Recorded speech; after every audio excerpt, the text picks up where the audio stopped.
this is Mr. Town, and this is the creative story part, episode 5, The Lone Greenhouse. Gagawa ko ng cabin sa forest na may accompanying greenhouse tsaka fishing hole. And makikita nyo, meron siyang 6 na CCTV, which is papakita ko sa inyo later on, with accompanying na electric switches. May password dyan, syempre, para hindi magalaw.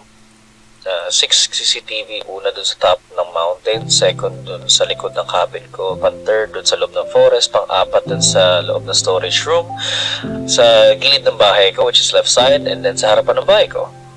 Makikita nyo, ito yung kusina ko, punong-puno yan ng syrups, tsaka mga juices from the fruits. Sa loob, meron akong ice cubes, meats, and then vegetables. Sa taas, ito yung mga sauces, tsaka yung mga pans ko.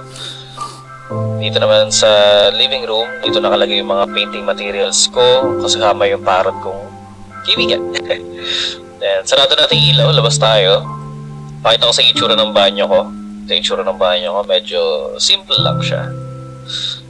Banda naman dito makikita yung storage ng pagkain. May kanin, patatas, tomatoes, and then cabbages.